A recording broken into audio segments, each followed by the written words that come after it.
Boa noite, bom, a gente vai apresentar então a PMTU, que é a plataforma para monitoramento e análise de temperatura e umidade, e basicamente o escopo que a gente pensou inicialmente foi fazer uma integração total com diversos Arduinos dentro de um imóvel, né? A gente teve que reduzir esse escopo para fazer entrega na faculdade, mas a ideia era que a gente fizesse uma integração completa com diversos dispositivos, numa casa como, por exemplo, umidificador e ar-condicionado, onde, a partir do momento que a gente identifica que aquele cômodo está com uma porcentagem de umidade abaixo do que é necessária, a gente fizesse automaticamente, a gente ligaria o umidificador, ou, por exemplo, se passasse de 26 graus, a gente ligasse o ar-condicionado. E para isso, a gente utilizou o Arduino ESP8266 para fazer essa integração e o sensor DHT11. E aí, com esses dois dispositivos, a gente consegue fazer essa captura de dados e envio automático. E, basicamente, a nossa estrutura é ter os Arduinos na residência. A partir desse momento, a gente envia os dados para uma API REST, desenvolvida em Node, que manda os dados e salva no banco NoSQL MongoDB. E, a partir desse momento, nosso front-end consome esses dados, mostrando todas as informações para o usuário. Boa noite, eu sou o Guilherme e eu vou dar continuidade na apresentação do Iago. Aqui seria nosso front-end, no qual a gente simulou alguns Arduinos. No caso, cada Arduino ali ele é apresentado como quarto, cozinha, bedroom e escritório, mas sendo o único verdadeiro que a gente utilizou para teste é o escritório. No caso, a gente está fazendo a coleta da API, no qual ele exibe os valores ali na legenda, dos valores de média, mediana, moda, desvio padrão, simetria, progressão e previsão, tanto da temperatura quanto da umidade, e também a gente colocou a probabilidade empírica também, e a distribuição normal, de probabilidade de estar acima de 25 graus.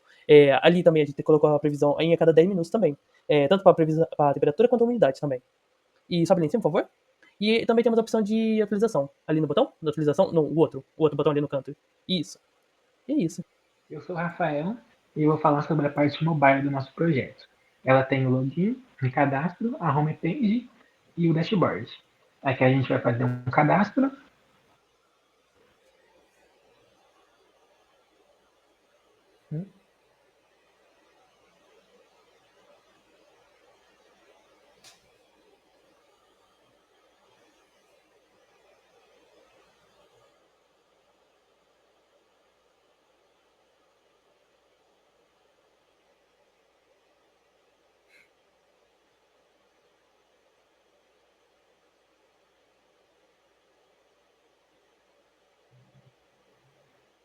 Agora o login.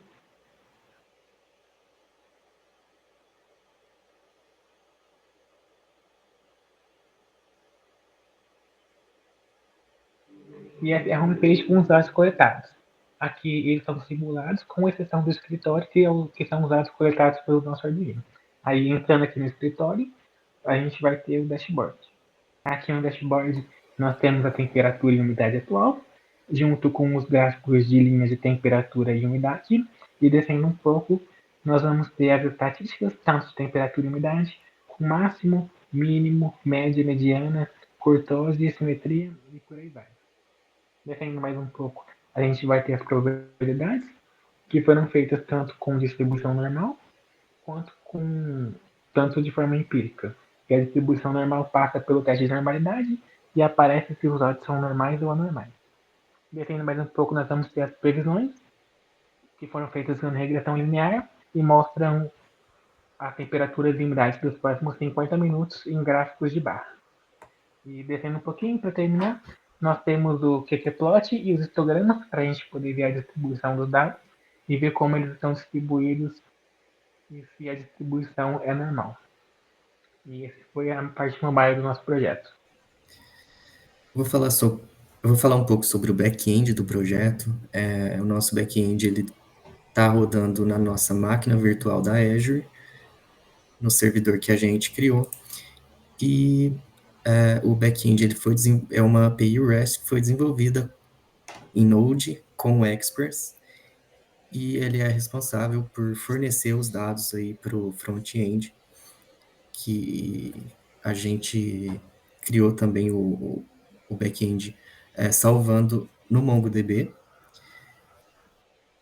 e a gente usa a documentação Swagger para demonstrar aqui o projeto, tanto para o login quanto para o envio dos dados do sensor de temperatura e umidade. A gente tem aqui a estrutura dos dados com erros de validação, tanto para cadastro, login,